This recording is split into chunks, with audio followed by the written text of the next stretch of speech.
देख लो, समझ लो, एक बार फिर से समझ लो। शंकर जी दाता दयाल हैं, शिव जी जिनको कहते हो, और शिव जी ही श्रृंगार करता है।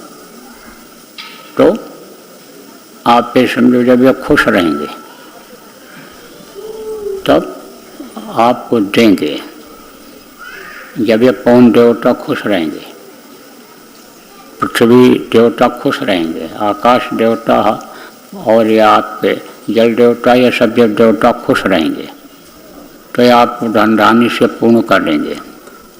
और यही नाराज जब होंगे तो तरह तरह की तकलीफें लाएंगे, चाहे वो धरती हिले, चाहे भूकंप आवे, और चाहे तूफान आवे, चाहे बाढ़ आवे, ये तकलीफ देंगे आपको। इसलिए इनका जो नियम है उसका सबको पालन करने की ज़रूरत है।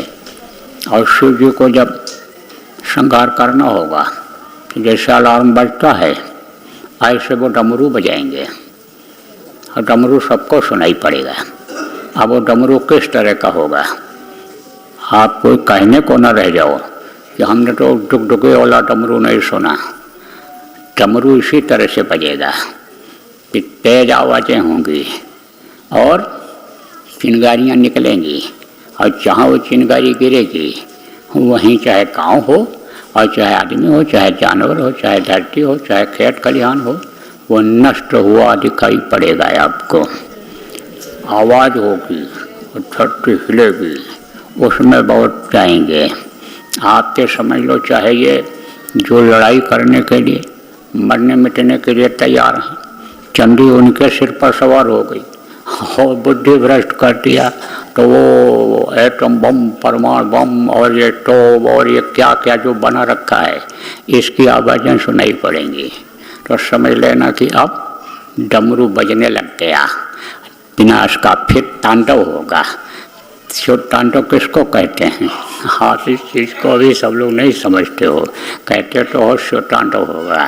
शिव तांडव में कोई नाच गाना नहीं होगा, कोई बाजा इस तरह का मस्ताना नहीं बजेगा जैसे लोग बजाते हैं, ऐसा नहीं बजेगा। शिव तांडव जब होगा तब गुहार मचेगी, जिसको अल्लाह तौबा कहते हैं, जिसको बप्पा दादा भैया जब मुसीबत आती है लोग चिल्लाते हैं, उस तरह का शिव तांडव होगा।